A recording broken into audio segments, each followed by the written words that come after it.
Class. सो हमने जो choose किए, तो हमने क्या चूज किए हमारे लिए, अगर या which domains to choose, it ma'am is mostly हम डोम हाँ बोलो। मैम हमें नोट्स लेना है, आप थोड़ी देर रुको ना। ओके, कहाँ से क्या लिखना है आपको? Which domain should you choose? Okay, write it down. अब स्क्रीनशॉट ले लो, बाद में कंप्लीट कर लेना, क्योंकि टाइम 5:15 हो गया है। ठीक है। हो गया। यस मैम, आगे जी। ओके, नाउ टाइप ऑफ, जब मेरे जो वीडियोस मेरे अपलोड करूंगी ना, तभी भी आप लोग नोट्स उसमें से भी कॉपी कर सकते हो। ओके, चलें। Type of level, top level domains के जो है, कौन से टाइप के ना, कंट्री कोड जो होता है वो टॉप लेवल डोमेन का जो है, वो क्या क्या लगेगा। जैसे इंडिया के लिए लगता है डॉट इन। ओके, अगर यूनाइटेड किंगडम है तो उसके लिए लगेगा यूके। अगर यूनाइटेड स्टेट ऑफ अमेरिका है तो यूएस लगेगा। Keep that in mind. Okay, जैसा इंग्लैंड लंदन वगैरह है ना, वो यूके लगेगा, ठीक है। और यूएसए जो अमेरिका है, वो यहाँ पर यूएस लगेगा। ओके, डॉट यूएस, ठीक है। जैसा कि अभी यहाँ पर एग्जाम्पल के तौर पे मैंने लिखी हूँ www dot Hindi radio dot in. यहाँ पर लिखा है www डॉट एबीसी, जो भी नाम है, डॉट यूके। अगर वो यूएस की है तो लगेगा www डॉट एबीसी, जो भी नाम है, और डॉट यूएस लगेगी, इस तरीके से। ओके, ये एग्जाम्पल है, ठीक है। उसके बाद में आता है second, next top level domain के अंदर आता है डिस्क्रिप्शन डोमेन होता है, डिस्क्रिप्टिव डोमेन होता है। डिस्क्रिप्टिव का मतलब होता है जैसा कि कोई कैरियर रिलेटेड अगर कोई वेबसाइट है, ओके, तो उसके आगे लगेगा ये जैसा नाम है जो भी, उसके आगे कैरियर लगेगा। ओके, कुछ भी जैसा कि डब्ल्यू लगा हुआ है, उसके आगे डॉट एबीसी डॉट कैरियर, ठीक है। अगर कोई कैफे है तो उसके आगे लगेगा डॉट कॉप कैफे। अगर कोई योगा योगा की अगर इंस्टीट्यूट है कोई, या योगा कराते कोई क्लास है, तो डॉट योगा लग देंगी, ठीक है। ओके, आगे समझ में सबके? ये डिस्क्रिप्टिव क्यों बोली जाती है? क्योंकि इसका डिस्क्रिप्शन जैसा हम देकर बता रहे कि ये इसकी है, ये इसकी है, ये इसकी है। ओके, इसके लिए इसे डिस्क्रिप्टिव बोला गया है, ठीक है। ओके नेक्स्ट, जी ओके मैम। मैम, ठीक है। Okay, what is a domain now? Again digital marketing, ये इसके what is a domain, again मैं एक बार रिवाइज कर लेती हूँ, ठीक है। अ डोमेन, मेन पॉइंट्स है खाली। A domain is a unique name use to identify a website. एक वेबसाइट को आइडेंटिफिकेशन देता है, okay, on the net, internet, ठीक है। ओके, कहाँ पर एक पहचान बनाता है वो? इंटरनेट के ऊपर। Every domain is connected to a specific IP address. Okay, एक आईपी एड्रेस से कनेक्टेड है वो। पर्पस क्या है? To make the website access easy for humans, एक इंसान को आसानी से इस्तेमाल कर सके वो वेबसाइट, उसका वेबसाइट का खाली यही एक पर्पस है, ठीक है। इसलिए डोमेन लगता है ना। Each domain name is unique, हर एक डोमेन का अलग एक नाम होता है, कोई सिमिलर नाम कोई नहीं रख सकता। अगर मेरा है तो आप नहीं ले सकते, आपका है तो कोई और नहीं ले सकता है। एक यूनिक आइडेंटिटी होती है उसकी। What is a sub domain now? Uh sub domain is a part of the domain name, एक डोमेन नेम का ही एक पार्ट होता है वो। Okay, use to create sections, अलग अलग सेक्शंस बना सकते हैं उसमें। हम ई कॉमर्स की बना सकते हैं, हम उसमें बिजनेस वेबसाइट बना सकते हैं, हम उसमें ब्लॉगिंग वेबसाइट बना सकते हैं हम, ठीक है। तीनों तरीके की वेबसाइट बन सकती है। तो उसके अंदर ब्लॉग लगा सकते हैं हम आगे, शॉप लगा सकते हैं आगे, हम सपोर्ट लगा सकते हैं हम आगे। Okay, only the domain owner can create a sub domain, सिर्फ एक डोमेन का ओनर जो है वही जो है उसके ऊपर काम कर सकता है, डोमेन सब डोमेन के ऊपर। कोई और अगर नहीं कर सकता। हाँ, अगर वो ओनर ने अगर एक्सेस दिया है कि आप बनाओ मेरे वेबसाइट के ऊपर, तो वो अलग बात है, तो वो कर सकता है। उसका उसको आईडी देना पड़ेगा उसका। ओके, तो जिससे वो लॉगिन कर सके उसको उसका आईडी देना पड़ेगा और पासवर्ड देना होगा। ओके, तभी वो ओपन कर सकता है, अदरवाइज नहीं कर सकते। उसके बाद आता है एक एग्जाम्पल के तौर पे, अमन क्रिएटेड अ वेबसाइट। अमन नाम का एक लड़का है जिसने एक वेबसाइट क्रिएट किया है। What matters most is the quality of the work. अगर आपको अगर ये सोच रहे हो आपके सिर्फ डॉट कॉम से ही मेरा काम चलेगा, तो ऐसा नहीं होता है। अगर आपकी इसके अंदर अगर डॉट कॉम का भी आपने बना लिए, बट लेकिन अगर उसमें आपने मेहनत नहीं की, अपने एसईओ उसका अच्छा नहीं रखे, आपने उस पर अच्छे से नहीं बनाए अगर कैटेगरीज उसकी, तो वो नहीं काम करेगा। तो फिर यकीनन है कि वो डॉट कॉम लो या चाहे कुछ भी लो, वो फेल हो जाएंगी वेबसाइट। ठीक है, अगर आपने अच्छे से काम किए उस पर, अच्छे से उसको बनाए, सब चीजें बराबर से सब डाले उसमें जो भी रिक्वायर्ड होती है, उसकी इनसाइट बोलते हैं उसको, क्या बोलते हैं, इनसाइट। अगर उसकी इनसाइट अगर उसके अंदर अच्छे से अगर आपने मेंटेन किया है, सब अच्छे से लिखा है आपने, सब अच्छे से बनाया आपने, पिक्चर्स इमेज वगैरह सब अच्छे से, साइज भी आपने बराबर से डाली है, वो हैंग नहीं होती है, फास्ट फास्ट हम जैसी खोले वैसी ओपन हो जाती है, तो ये एक बेनिफिट की चीज है एक वेबसाइट के लिए। तो अगर ये सब चीजें अच्छी है, तो यकीनन है तो आप डॉट कॉम लो या डॉट इन लो या डॉट को लो या कुछ भी लो, वो अच्छे से अगर मेंटेन है तो वो जरूर आगे बढ़ेंगी। ओके, उसकी ट्रैफिक जरूर आएंगी, उस पे लोग जरूर विजिट करेंगे और देखेंगे। ठीक है, now, whether it's a .com or a .in, your site will grow. It is with quality content. सिर्फ quality content की वजह से वो आपकी वेबसाइट जो है वो दिखेंगी। एंड एसईओ मेन चीज क्या होती है, उसका कंटेंट क्या है, किस टॉपिक पे आप लिख रहे हो, किस टॉपिक पे आप बना रहे हो, और दूसरा उसका एसईओ कैसा है, कि आपको वो टॉप रैंक पे लेकर जाएगा या नहीं, ये उसके ऊपर डिपेंड करता है। ठीक है, कि कैसा आपने उसका एसईओ कैसा रखे ना, सर्च इंजन ऑप्टिमाइजेशन उसका आना चाहिए। जैसे ही मैं वेबसाइट का नाम डालूं, वो वेबसाइट फौरन खुलना चाहिए, दिखना चाहिए कि ये, जैसे मैं आधा भी नाम अगर लिखूं ना, तो वो दिखना चाहिए कि इधर ये नाम आ गया है, मतलब वो गूगल जो है उसको जानता है, तो वो हम सिर्फ एंटर दबा देंगे और खुल जाएंगी। समझे आप लोग, कि सिर्फ स्टार्टिंग के वर्ड्स, 2 वर्ड्स भी डाल दी मैंने, 3 वर्ड्स भी डाल दिए, अगर वो डाली मैंने और फौरन वो एंटर करते के साथ ही ओपन हो जाती है, इसका मतलब ये है कि गूगल के सर्च इंजन में वो ऊपर रैंक पर है। ठीक है, और अगर किसी किसी का अगर नहीं उसने काम अच्छे से किया है, कुछ भी नहीं है उसके अंदर, तो वो कितना भी ढूंढेगा उसको बहुत मुश्किल हो जाएंगी ढूंढने के लिए, वो नहीं ढूंढ पाएगा उसको। ठीक है, तो the important of the quality content for website traffic क्या है, द की टेक अवेज क्या होते हैं, कंटेंट इज किंग, यानी जो कंटेंट है वो मेन है, किंग है। अगर आपका कंटेंट अच्छा है, टॉपिक अच्छा है, आप जो काम कर रहे हो उस पर वो बहुत अच्छा है, तो यकीनन आपकी टॉप पे जाएंगी ये वेबसाइट। उसके आगे एसईओ उसका बहुत अच्छा होना चाहिए, मैटर करता है, ये बहुत ज़रूरी है। उसके बाद में आता है डोमेन एक्सटेंशन, जो डोमेन के एक्सटेंशन जो लगते हैं उसके अंदर, अगर is not a deciding factor, domain के जो एक्सटेंशन है is not a deciding factor का मतलब यह है कि अगर अगर आपके जो एक्सटेंशन अगर लगा रहे हैं आप डोमेन्स के अंदर, ओके, ताकि वो एकदम हाई रैंक पे आए या कुछ भी ऐसा, तो उसके अंदर कुछ ऐसे डिसाइडिंग फैक्टर अगर वो नहीं है, तो फिर वो काम नहीं करेगा। ठीक है, तो उसको सबसे पहले उसका काम अच्छा होना चाहिए, उसके अंदर चीजें अच्छी होना चाहिए, फैक्टर्स उसके जो हम ढूंढ रहे हैं, जो हम हमको उसके अंदर डालना है, वो हमको पता होना चाहिए कि हमको उसमें क्या डालना है, क्या चीजें रैंक करेंगी हमारी वेबसाइट को ऊपर। ठीक है, is not a deciding factor, यानी एक्सटेंशन जरूरी नहीं है, वो उसका डिसाइडिंग फैक्टर नहीं होता है, मेन अच्छा काम होना चाहिए उसके अंदर। Consistency is the key. और कंसिस्टेंसी मतलब मैंने आज ब्लॉग लिखी, 1 महीने के बाद फिर मैं ब्लॉग लिख रही हूँ, तो उसके बाद में फिर 1 महीने के बाद लिख रही हूँ, नहीं, ये कंसिस्टेंसी नहीं होती। 2 दिन के बाद में, 4 दिन के बाद, हफ्ते में 2 बार एटलीस्ट अपने साइट पे विजिट करना है, उसके अंदर ब्लॉग्स लिखना है, इमेजेस डालना है, फोटोज डालना है, और तो ही आपकी वो वेबसाइट जो है अच्छे से रैंक करेंगी। ओके, लिख के उसको भूल नहीं जाना है।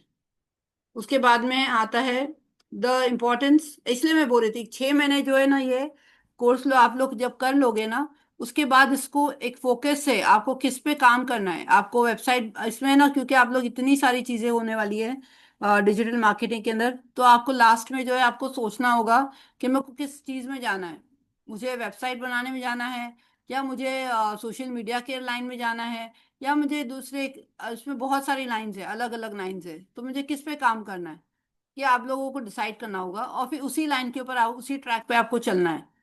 अगर शुरू से आपने डिसाइड कर लिए कि ये मुझे सही लग रहा है, मैं इसी में काम करूंगी, और फिर बाद में थोड़े टाइम के बाद में आगे जब हम क्लास लेकर जाएंगे, और फिर उसमें अगर सोशल मीडिया आपको पसंद आ गया, बोलेंगे नहीं मुझे सोशल मीडिया पे काम करना है, तो ऐसे ऐसे कंफ्यूज नहीं होना।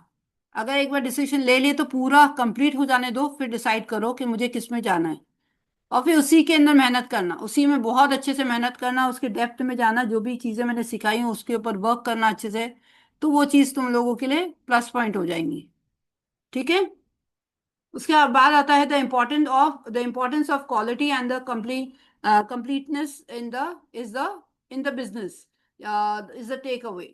Now this quality and completeness matter क्यों करता है, क्योंकि अगर क्वालिटी अच्छी रहेंगी, अगर कंप्लीट रहेगा आपका जो भी आप ब्लॉग लिख रहे हो, या आप उसके अंदर जो भी पिक्चर्स डाल रहे हो, या जो भी इमेज डाल रहे हो, या जो भी लिख रहे हो उसके अंदर, ओके, जो भी इनपुट कर रहे हो आप अपने वेबसाइट के अंदर, तो वो अच्छे से होना चाहिए, एकदम कंप्लीट होना चाहिए। आधा अधूरा, आधा इधर लिख रहे, आधा उधर लिख रहे, आधा ये काम कर रहे, आधा वो, ऐसा नहीं। एक कंप्लीट पूरी, जब हम खोलेंगे ना वेबसाइट, तो एक एक साथ में सब हमको नजर आना चाहिए, एक पिक्चर दिखना चाहिए जैसी। ठीक है। एक पिक्चर जैसे बनना चाहिए वो, कि ये इस तरीके से इसकी वेबसाइट दिख रही है। ओके, वो फर्स्ट इंप्रेशन जो होता है is the last impression. Okay. आप लोग ने सुना होगा कि first impression is the last impression. अगर खोलते ही यदि हमको अच्छा लगा, तो हम दोबारा उस पर विजिट करेंगे, अगर नहीं अच्छा लगा तो हम दोबारा नहीं विजिट करेंगे, चाहे वो किसकी भी वेबसाइट हो। ठीक है। तो अच्छे से उसको करना है। उसके बाद में आता है hard work and the effort पे ऑफ। आपका जो हार्ड वर्क है वो दिख के आएगा कि आपकी वेबसाइट कितनी अच्छी आपने बनाए हैं, उससे पता चलेगा आपने उस पर कितना काम किया है। ओके। फिर उसके बाद में एफर्ट कितना डाला है, ये आपको, आपकी कीमत आपको जो है मिलेगी जब आप उसके ऊपर मेहनत करोगे। तो आपको जो है उसकी अच्छा अच्छा उसका रिस्पॉन्स आएगा वेबसाइट का आपके। तो आपको खुद को पता चल जाएगा कि मैंने इसके पीछे जो मेहनत किया वो बहुत, जैसा बोलते हैं ना, रंग लाई है। दैट इज द वर्ड, कि इतना अच्छे से हो जाएंगे। ठीक है। फिर इसके बाद में आता है relevance and utility are the key. Relevance and utility are the key का मतलब होता है, हम जब एक मिनट, हाँ, जस्ट होल्ड ऑन।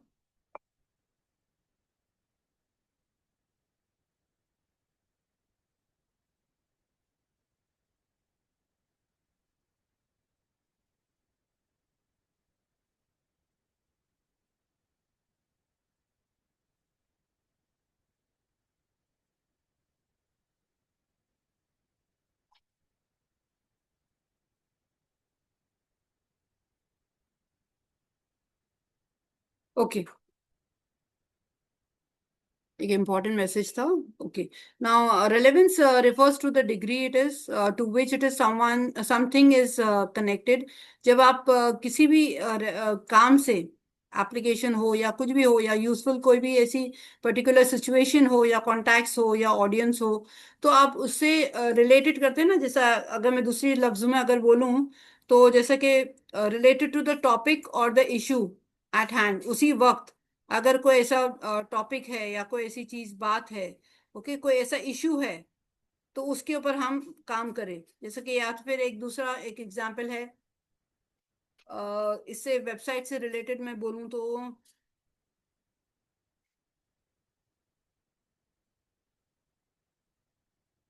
एक जो प्रोवाइड करता है वैल्यू, ओके, एक प्रोवाइड करता है, हमें उसकी वैल्यू बताता है, मतलब हमें उसके अंदर इंपॉर्टेंट, जैसा विकिपीडिया कैसा है, जो हमको पूरी इंफॉर्मेशन देता है ना। आप लोग ने कभी देखे हैं विकिपीडिया किसी चीज की, कोई भी प्लेसेस की, या कोई भी चीज की, कोई कभी किसी ने पढ़ा है?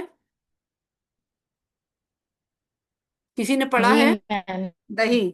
ओके, विकिपीडिया ऐसा होता है ना कि पूरी उसकी हिस्ट्री पूरी, जैसे कुंडली बोलते हैं ना, जैसा वैसा खोल के हम्म। बैठ जाता है वो। पूरी हर चीज की उसकी जानकारी, A to Z हर चीज की जानकारी हो जाती है, कोई भी चीज हो वो। ओके।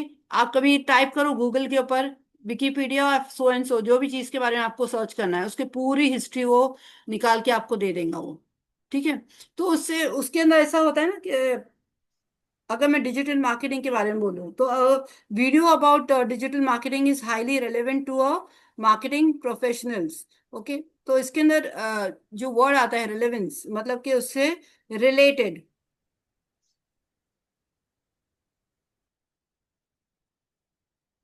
उसके ऊपर ही वो लिखता है, मतलब उसके ऊपर ही उसकी बात होती है। Highly relevant it is to a marketing professional. एक मार्केटिंग जो प्रोफेशनल होता है, वो पूरे उसके अंदर उसकी डिटेल्स डाल देंगे। ठीक है।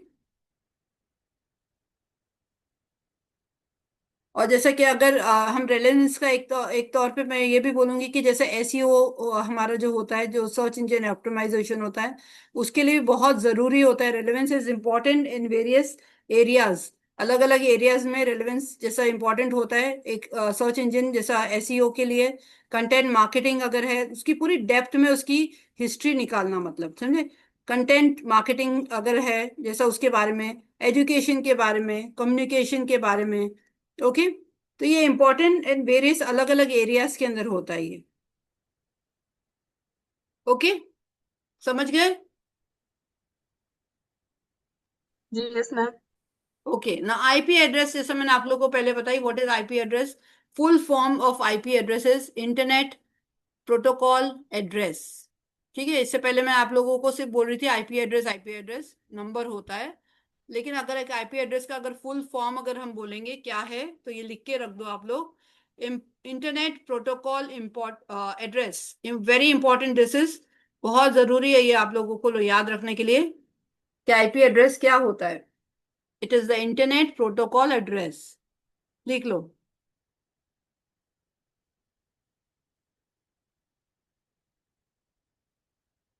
जैसा हमारा घर का एड्रेस है, वैसे ही एक इंटरनेट के ऊपर एक एड्रेस लिखा हो जाता है जिसे कहते हैं आईपी एड्रेस। जिसपे हमारी जो वेबसाइट जो है, डोमेन है हमारा, दैट वर्क्स। टाइप कौन से होते हैं? IPv4 and IPv6। ओके, दो टाइप के होते हैं ये। सब टाइप्स क्या है? Statics and dynamic IP address. Static and dynamic, ये मैं इसका डेफिनेशन आप लोगों को है ना, बाद में आप लोगों को मैं, या तो आप खुद लोग भी, आप लोग चैट जीपीटी पे इसका इन्फॉर्मेशन पूरा निकाल सकते हो। ओके, मुझे इतना इंपॉर्टेंट नहीं लगा इसलिए मैंने इसका डेफिनेशन नहीं लिखा है। अगर आप लोगों को जानना है क्या है, तो आप लोग उसके ऊपर चैट जीपीटी पे जाके इसके बारे में निकाल सकते हैं इन्फॉर्मेशन। सिर्फ लिख के रख दो। ओके। उसके बाद में आता है website post. You can it is publish and unlimited it is number of post. आप जितने चाहे एक दिन में अगर आप 4 पोस्ट भी डालना चाहते हैं डाल सकते हो, 6 पोस्ट डालना चाहते हैं डालो, 8 पोस्ट डालना चाहते डालो। जितने पोस्ट डालोगे उतना आपकी वेबसाइट अच्छी चलेगी। ठीक है। तो जरूरी नहीं कि आज एक डाल दिए, फिर 10 दिन के बाद में, 1 महीने के बाद दूसरा डाल दिए, नहीं। आप हर दिन डालो, रोजाना एक एक दो दो डालते जाओ। ठीक है। उतनी आपकी वेबसाइट जो है अच्छी ग्रो करेंगी, और वेबसाइट अगर ग्रो करी तो आप यकीन जानो बहुत ज्यादा सक्सेस है इसके अंदर। लेकिन अच्छी होना चाहिए। कुछ भी लिखने से ही मतलब नहीं होना चाहिए, अच्छा से अच्छा लिखना उसके अंदर, जो भी लिखेंगे अच्छा लिखना। ठीक है। अच्छे से बनाना उसको। फिर उसके बाद में आता है domain names. Same it is domain name can it is exist with different extensions. आप एक ही नाम को अलग अलग जो है एग्जिस्ट करते हैं। ओके, लेकिन उसके साथ में एक्सटेंशन का मतलब ये होता है, अगर मैंने उसके अंदर कोई एक अलग से एलिमेंट डाल दी। ओके, जैसा हैश टैग, @ या फिर कोई अल्फाबेट डाल दी उसके अंदर, ई डाल दी एक्स्ट्रा, एस डाल दी एक्स्ट्रा, ओ डाल दी, जो भी मेरे दिल में आए, मुझे ऐसा लगे सूटेबल है, मैंने डाल दी उसके अंदर, तो एक्सटेंशन। ओके। नाम के अंदर ही, डोमेन के अंदर ही, name can it is exist with different extensions.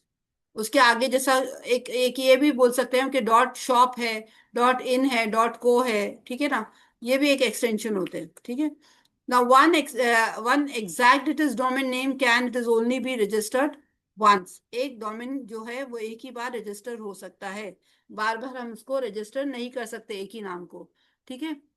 Renew करा सकते हैं उसको, क्या बोल सकते हैं, रिन्यू हो सकता है, लेकिन बार बार वही रजिस्टर नहीं हो सकता।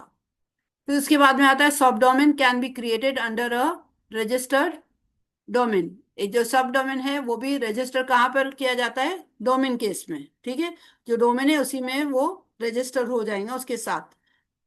उसके बाद खत्म। अभी हमारे ये लेसन आज इसके अंदर ही खत्म हो गया, एग्जैक्ट टाइम पर। चलो, ठीक है। तो डोमेन एंड सब डोमेन का हमारा पूरा चैप्टर आज कंप्लीट हो गया है। ठीक है। अभी नेक्स्ट हम करेंगे उसके वो होस्टिंग के ऊपर। ये पूरा डोमेन के ऊपर आज हमारा खत्म हो गया। ओके। कुछ को पूछना है अभी आपको, तो फिर मैं कैनवा पे आप लोग को लेके जाती हूँ। इससे रिलेटेड कुछ मैम पूछना है? हेलो। मैम इसके रिलेटेड। हाँ बोलो। हेलो आपकी आवाज नहीं आ रही, क्या बोला आपने? मैम, आप है ना लास्ट टाइम पर जब आपकी मीटिंग एंड होती तब आप समझा दोगे ना ट्यूब बड़ी। नहीं, मेरे नहीं समझ में आ रहा, क्या बोल रहे हैं आप? मैम आप लास्ट टाइम जब आप देते हो डाउट्स पूछने के लिए तब आप ट्यूब बड़ी एक्सप्लेन कर दोगे क्या? हाँ, अभी मैं कर रही हूँ, बस ये हो गया। अभी इसके ऊपर और कोई सवाल है आप लोगों का? No ma'am. ओके, चलो, मैं इसका रिकॉर्डिंग ऑफ कर देती हूँ पहले। Just hold on.